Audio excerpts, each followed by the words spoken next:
पिंकी पिंकी हो रही आखिर है। इस घर को क्यों चुना गया? बड़े बड़े डाले आते थे। वो शाहकार जिसका था इंतजार, और वो है पिंकी का लाहौर में मुबैना तौर पर घर। ज़्यादातर जो हॉस्टल्स हैं गर्ल्स हॉस्टल है ज़्यादातर। उस जगह के ऊपर ये 3 लोग रिहाइश पजीर थे। मतलब स्टूडेंट का एरिया, फैमिलीज अभी बहुत कम है यहाँ पे।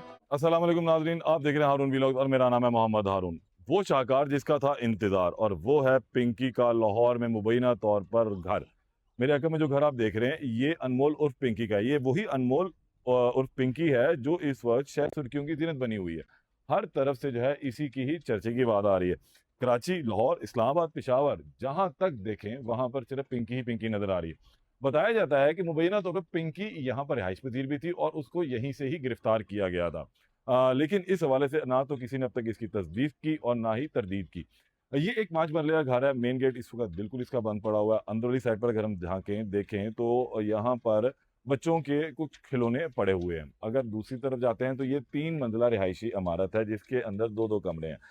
यहाँ पर जो लोग रिहाइश पजीर थे उनके बारे में पता लगता है कि 3 लोग जो हैं यहाँ रह रहे थे एक पोर्शन में, जो दूसरी मंजिल जिसे कहा जाता है, ग्राउंड फ्लोर, उसके बाद फर्स्ट फ्लोर और फिर सेकंड फ्लोर आता है। लेकिन अगर हम रूटीन की तरफ चलते हैं तो ये ग्राउंड फ्लोर के बाद जो दूसरा फ्लोर है वो सेकंड फ्लोर ही यहाँ कहलाता है। तो उस जगह के ऊपर ये 3 लोग रिहाइश पजीर थे। इन 3 लोगों में एक अनमोल उर्फ पिंकी थी, एक उसकी वालदा थी और एक जो है उसकी नन थी। एक 1.5 साल का बच्चा अयान भी यहाँ पर मौजूद था। आखिर इस घर को क्यों चुना गया, उसकी एक बड़ी वजह जो है वो मैं आपके सामने लेकर आ रहा हूँ कि ये वो बेहतरीन घर है जहाँ पर आसानी से लोगों को टारगेट किया जा सकता था। मुंशियात फरोशी के बाद जो उसके सबसे बड़ा गाहक होता है वो होता है नौजवान नस्ल। स्कूल्स, कॉलेज, यूनिवर्सिटियों में, या उसके बाद जो उसके बड़े खरीदार हैं वो हैं अमीरजादे, ब्यूरोक्रेट्स, आला पुलिस अफसरान, इसके अलावा और दीगर लोग जो पैसा रखते हैं। वो मंशियात को खरीद कर उसका इस्तेमाल भी करते हैं और फिर अपनी अयाशियां भी करते हैं। और ये वो जगह थी जो अनमोल उर्फ पिंकी के लिए बेहतरीन टारगेट थी, सॉफ्ट टारगेट थी कि यहाँ से जब जितनी मिकदार में वो अपनी कोकीन, अपनी वाइन और वो खास गोल्ड जो उसकी स्टेप जो है वो यहाँ से इस्तेमाल करके लोगों को बेचती थी। कहा जाता है कि उसके हाथ में ये हुनर था कि वो 1 किलो का 10 किलो बनाती थी। अब 10 किलो बनाती थी वो किस तरीके से, वो भी बात सामने आ चुकी है। यहाँ पे आप जरा यहाँ की जो रिहायशी है उनकी पहले गुफ्तगू सुन लें कि वो इस हवाले से क्या कहते हैं। बड़े बड़े डाले आते थे, लोग बहुत आते थे, लड़कियां भी होती थी, लड़के भी होते थे। तो सारी सी बात, ये उनका घर है, ये हमारे घर है। मैं 1.5 साल से इस घर में रह रही हूँ, तो हमें अब क्या पता है इस चीजों का कि ये लोग क्या, कौन है, कहाँ से हैं। तो बहरहाल ये चीजें हमने नोट की। यहाँ मतलब बड़े बड़े डाले खड़े होते थे, ब्लैक गाड़ियां खड़ी होती थी, लड़कियां बहुत आती थी, लड़के भी होते थे। और अब आगे हमें क्या पता कि ये लोग। पुलिस आई है, कभी कोई सर्च नहीं ऑपरेशन हुआ, कभी कुछ भी नहीं हुआ? नहीं इस बात का भी आपको पता नहीं कुछ? और जिस दिन नहीं, उसको गिरफ्तार किया गया नहीं, हम उसको भी नहीं पता। नहीं, हमें नहीं, हम तो न्यूज देखी है ना। अब पिंकी पिंकी हो रही है, हमें क्या पता नहीं ये कौन इस दौर ये में वही भी। थी जो यहाँ रह रही थी। अच्छा, हमें नहीं आपने देखी पता। कभी घूमते नहीं, फिरते? मैंने न्यूज को बाहर देखा गली में इधर उधर नहीं। जाते अगर थे, देखा भी ना लेकिन तो उसकी शक्ल से ऐसे नहीं पता होगा ना लेकिन कौन है। लोग बड़े बड़े गाड़ियों में यहाँ बहुत बड़े बड़े, भाई सीधी बात है, बड़े बड़े लोग आते थे, गाड़ियां आती थी और 3-3 दिन यहाँ रुकी रहती थी गाड़ियां। अच्छा हाँ, लोग, लड़कियां उसके साथ होती थी, लड़के, मतलब सारा ये, मतलब ये जो सोसाइटी के अंदर उनको तो पता ही होगा ना ये सब का। तो ये तो यहाँ पे ज़्यादातर जो हॉस्टल्स हैं गर्ल्स हॉस्टल है ज़्यादातर। ये आप सामने देख सकते हैं, ये हॉस्टल है गर्ल्स का। तो ये अक्सर जो यूनिवर्सिटीज़ की गर्ल्स हैं वो हमेशा वो यहाँ के हॉस्टल में रिहाइश लेती हैं। तो ज़्यादातर ये एरिया मतलब स्टूडेंट का एरिया, फैमिलीज अभी बहुत कम है यहाँ पे।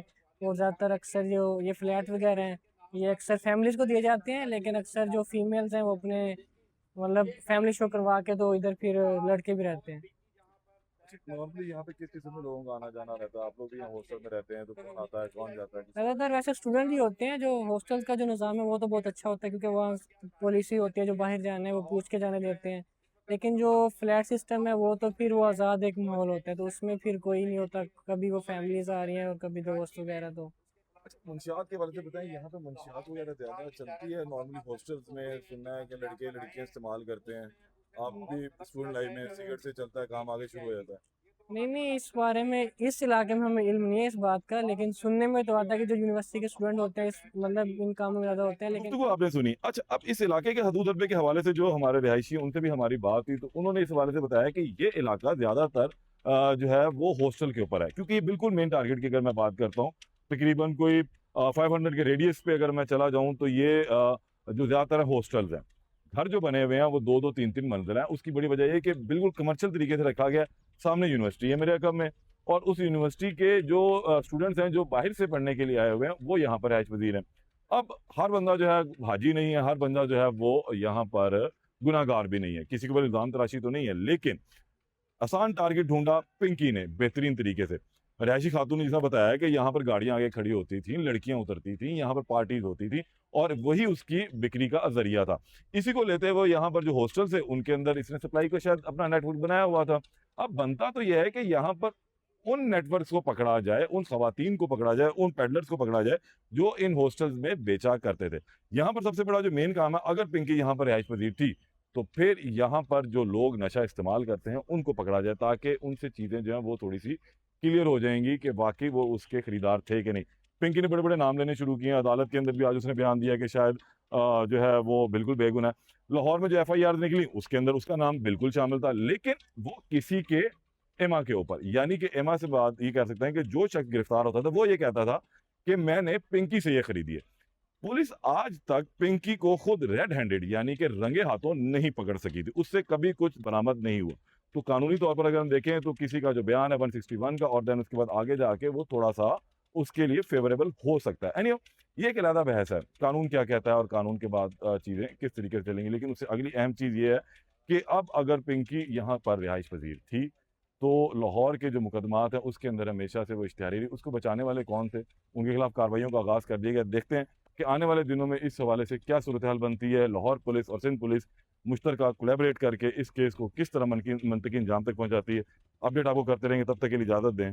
अल्लाह निगहबान।